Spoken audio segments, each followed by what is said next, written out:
Allah knows what response to send when. And He's the best of those who respond. And even though you don't think Allah has responded, Allah has. And Allah has responded with the answer that is better for you. Not the answer that you want, the answer that you need. What you want is immature. What you need, Allah knows. So He responds immediately whether you see it or not. وَنَجَّيْنَاهُ وَأَهْلَهُ مِنَ الْكَرْبِ الْعَظِيمِ. And we rescued him and his family from the great disturbance. A disturbance that brings about distress and sadness and fears called karb. وَجَعَلْنَا ذُرِّيَّتَهُ هُمُ الْبَاقِينَ. And we made his offspring, them the only ones. This is hasr because of whom? The ones that remain. In other words, even though other people were boarded onto the ship, and other believers survived too, what we're learning here from Allah Azza wa Jalla is that their generations didn't survive. The only generations that survived were the sons of Nuh alayhi salam that were believers that came with him. One of them we know about that didn't come on board. Or perhaps he got married again, and he started another family because humanity started over again. And then Sam, Ham and Yafis, the three sons that we know about. Sam and Ham and Yafis, and from their lineage, all of humanity comes. Ibrahim alayhi salam is from the lineage of Sam. Of his three sons, Sam, Ham and Yafis, Ibrahim alayhi salam is from the Sam side. وَتَرَكْنَا عَلَيْهِ فِي الْآخَرِينَ. And we left on it, meaning we left people committed to his path, in those who came in the last of days, in the final of them. ثُمَّ أَغْرَقْنَا الْآخَرِينَ. Then after we rescued him, then we drowned all the others left. وَإِنَّ مِنْ شِيعَتِهِ لَإِبْرَاهِيمَ. And from his same faction, the same thinking, the same ideology, the same group comes Ibrahim. Ibrahim alayhi salam is, by the way, from the lineage of Sam, you have Ad and Thamud, the nations of Ad and Thamud are from there too. Ibrahim alayhi salam was born in the city of Ur, in Iraq, the ancient city. You have to come to Allah biqalbin salim, with a sound, healthy, good heart. And what does a sound heart mean? The same thing Allah described in Surah Fatir, فِطْرَةَ اللَّهِ الَّتِي فَطَرَ النَّاسَ عَلَيْهَا. The molding, the carving of Allah, the nature, the good nature He created in you, that He poured into you when you were like 120 days in the womb of your mother. That nature, if you can maintain that goodness inside of you, then revelation will make sense to you, you'll make the right conclusions. وَاللَّهُ خَلَقَكُمْ وَمَا تَعْمَلُونَ. And Allah created you and everything that you do. This is a very interesting statement by Ibrahim alayhi salam. Allah created you and everything that you do. Here it could mean Allah created you and everything that you make. Because what you do is you make idols. Allah created your idols too. But some have taken this at a philosophical level. Like people like Razi can't help themselves. Rahimahullah is a very philosophical scholar. So he says Allah created us and He also created our actions, results. So He separated our actions from their results. And so this statement implies that you can do whatever you want. You can work out, you can exercise, you can eat right, etc., etc. But your health, which is the result, isn't up to you. That, in the end, is something Allah owns. وَاللَّهُ خَلَقَكُمْ وَمَا تَعْمَلُونَ. So the action may be yours, but the results are a creation of Allah. He stares at the stars and he's disgusted at the fact that, they used to have a festival where they used to go celebrate their worship. And one of the objects of their worship were stars. So they were going to go out of the city and go make a big giant religious festival where they would leave the city alone.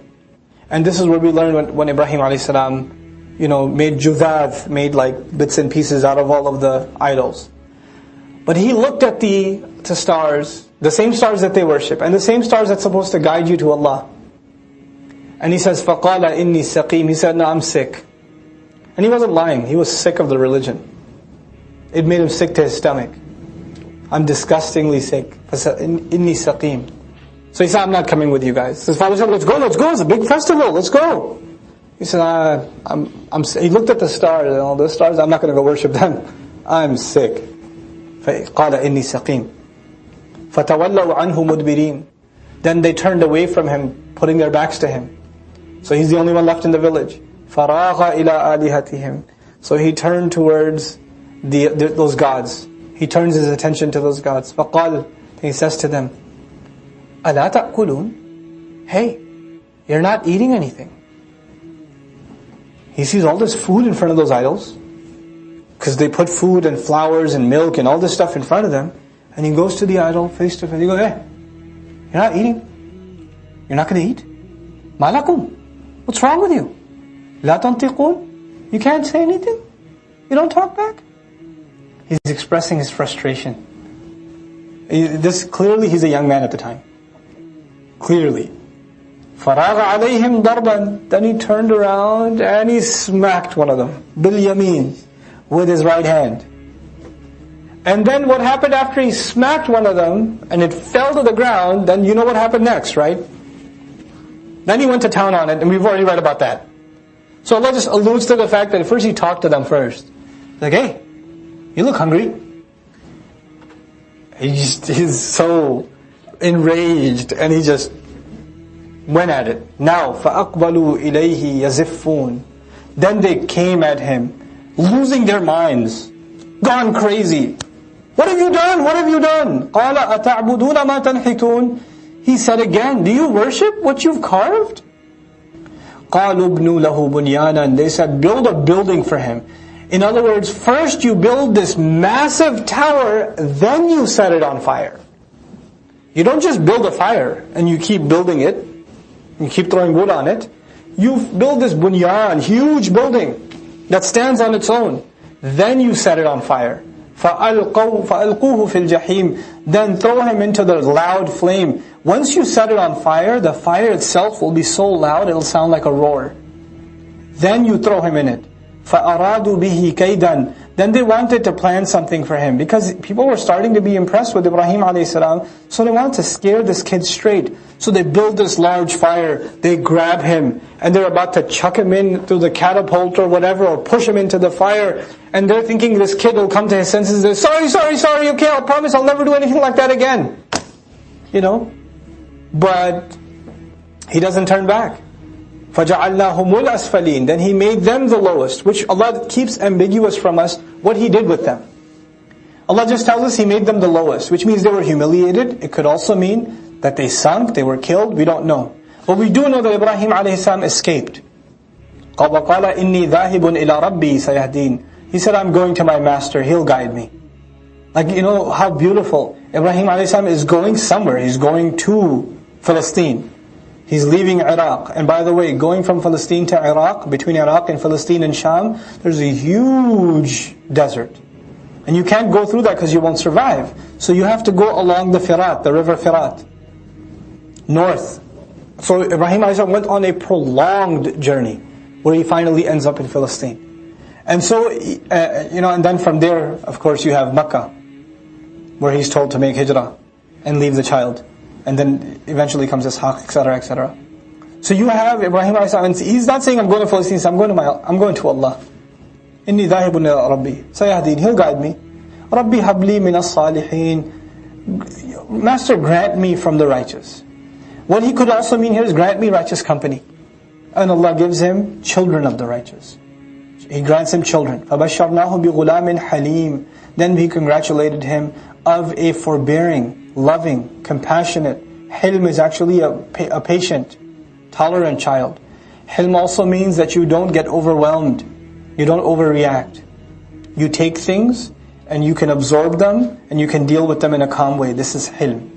And it's actually a very rare quality described in the Qur'an. Other than for Allah, which is, of course, hilm is used, halim is used for Allah Himself. Other than Allah, it's only used for two individuals in the entire Qur'an. It's used for Ibrahim a.s. and it's used for Ismail a.s. And that's it. Those are the only two individuals it's used for. فَبَشَّرْنَاهُ بِغُلَامٍ حَلِيمٍ فَلَمَّا بَلَغَ مَعَهُ السَّعْيَ. Then when his son reached the age where he could run with him, he could go around and make the efforts with him, he could back him up. قَالَ يَا بُنَيَّ. He said, my son, إِنِّي أَرَى فِي الْمَنَامِ. I keep seeing in a dream, أني أذبحك, that I am slaughtering you. فانظر. Then you observe, think about it. ماذا ترى? What do you think it means? قال. He said, يا أبتي, Dad, I love you so much. يا أبتي, my beloved, respected father. افعل ما تؤمر. Do without thinking what you've been told to. Just do it, Dad. This is hilm. افعل ما تؤمر. The father must have cried when he heard that. Because it's not just the obedience of his child. Now he knows what he has to do. سَتَجِدُنِي إِنْ شَاءَ اللَّهُ مِنَ الصَّابِرِينَ. You're going to find me, if Allah wills. I'll do my best. But then the rest is up to Allah. From those who are patient. Because I don't know my future. I don't know if I'll be patient tomorrow or not. My intention is there. But since it's a matter of the future, I can't even be certain of my own internal state in the future. So I'm going to add inshaAllah. If Allah wills, you'll find me from